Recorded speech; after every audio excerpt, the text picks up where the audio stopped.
news agency online, i.e. September 14th, 2001.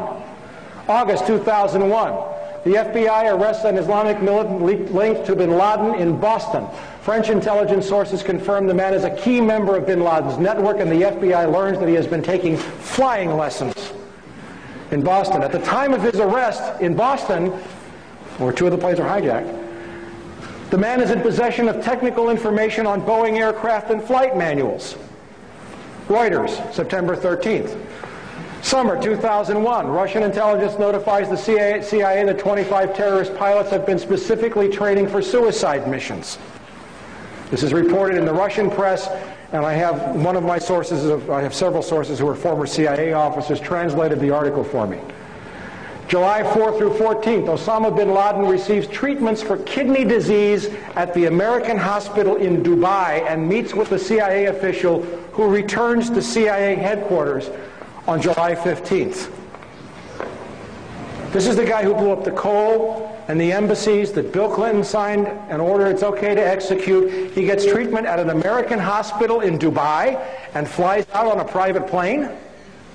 Oliver North in the 80s, Oliver North is one of my least favorite people, but he sent Navy planes to track down terrorists on the Achille Lauro. The moment bin Laden entered international airspace, he would have been fair game. The source for this story is Le Figaro, French newspaper, October 31st. Now, I got to throw in a caveat here. Le Figaro is owned by the Carlyle Group. These guys can't control everybody, okay? And they can't control reporters.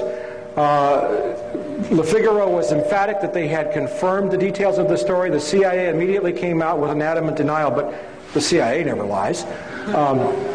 You know, so did some people at the hospital. But you don't have to take the story as all or everything. But Le Figaro has not retracted the story. August 2001, Russian President Vladimir Putin orders Russian intelligence to warn the U.S. government in the strongest possible terms of imminent attacks on airports and government buildings. I watched it on MSNBC on September the 15th. August, September 2001, the Dow Jones Industrial Average drops nearly 900 points in the 3 weeks prior to the attack. A major stock market crash is imminent. September 3 through 10.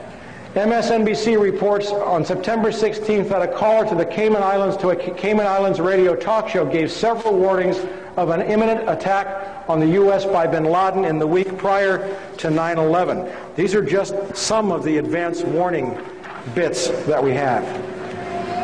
Now, September 1 through 10.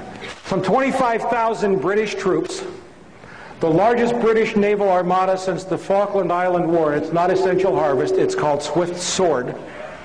An operation in the planning for 4 years.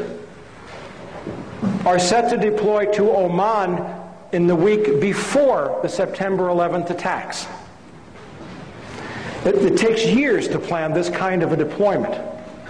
And yet the British government had been planning it for 4 years. After the attack on the 11th, there was a slight hiccup. They waited, but the deployment went ahead as scheduled, supposedly to support the U.S. But you have to understand, I don't know how many veterans we have in this room, but you have to understand that it takes months and months and months to deploy these kinds of personnel, yet they're already set to go to Oman. At the same time, 2 U.S. aircraft carrier battle groups happen to be rendezvousing off the Pakistani coast. This is not a normal deployment. The Pakistani coast is not the Persian Gulf, it's the Arabian Sea. Yet we have 2 aircraft carrier battle groups off the Pakistani coast, and at the same time, some 17,000 U.S. troops join more than 23,000 NATO troops for Operation Bright Star in Egypt.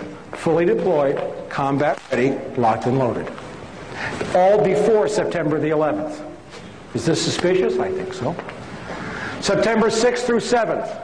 We have the 4,744 put options on United Airlines. CIA monitoring stock trading in real time. September 10th, 4,500 put options are purchased on American. September 6th through the 11th, no other airlines show any similar trading patterns to those experienced by UAL and American. The put option purchases on both airlines were 600% above normal. September 6th through 10th, put options on Merrill Lynch, Morgan Stanley, AXA Reinsurance, and Munich Re. It has been documented, and I talked about this through the Promise software, that intelligence agencies routinely track the stock trading. And I'll tell you what I think, an opinion here, happened, is that someone at CIA told the head of A.B. Brown, and the head of A.B. Brown decided to make himself a little money on the side, and he got caught because the stock market was shut down because, well, we'll come to that in a second. General Mahmoud of the ISI, the guy that wired $100,000 to Mohammed Atta, the guy that had to be approved by the CIA, happened to be in Washington on September the 11th. He had arrived the week before. I think he was discussing war plans. That's from MSNBC. September the 11th, for 35 minutes from 8:15 a.m. until 9:05 a.m., with it widely known to the FAA and the military that 4 planes had been simultaneously hijacked and taken off course. No one notifies the President of the United States. It is not until 9:30 that any Air Force planes are scrambled to intercept, but by then it is too late. This means that the National Command Authority waited for 75 minutes before scrambling aircraft, even though it was known that 4 simultaneous hijackings had occurred, an event that has never happened in history. Sources: CNN, ABC, MSNBC, the Los Angeles Times, and the New York Times. And if you go to my website, you will see the beginning of a fabulous series of articles out of Canada by 2 writers, Ilarion Bykoff and Jared Israel. Their website is The Emperor's New Clothes. You can find all the links from my website, all these other sites.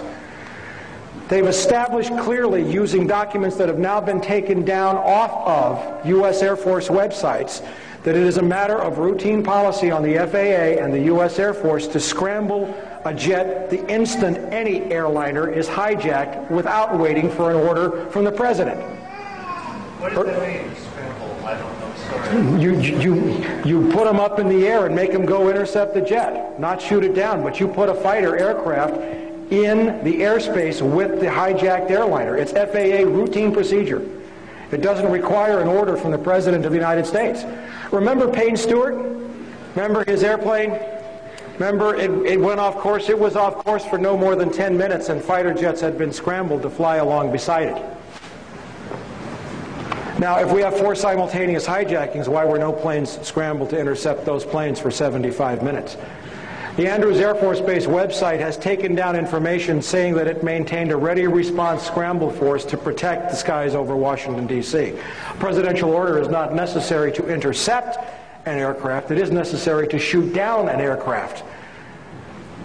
And yet the government has committed a lot of lies.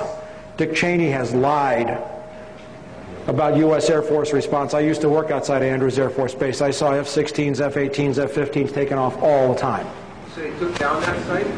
They have changed the site. It has been archived and saved. If you go to my website, go to the articles, you can get links to the way it used to read. Okay? All right. September 13th. China is admitted to the World Trade Organization after 15 years of unsuccessful attempts. The vote was taken. It was just ratified about a week ago, but that was the vote. Nobody noticed. September 15th, the New York Times reports that Mayo Shattuck III, the head of A.B. Brown in the United States, resigned effective immediately without explanation. The insider trading, September 15th was the first day that the stock market opened after the attacks. September 29th, the San Francisco Chronicle reports that $2.5 million in put options on American Airlines and UAL are unclaimed. This is the result of the suspension in trading. Nobody showed up to claim it. October 10th, the Pakistani newspaper Frontier Post reports that Ambassador Wendy Chamberlain has called on the Pakistani oil minister. The pipeline is now a go. Mid-October 2001, the Dow Jones is back up near 10,000 as a result of the massive looting. Outpouring of cash. Gonna love this one.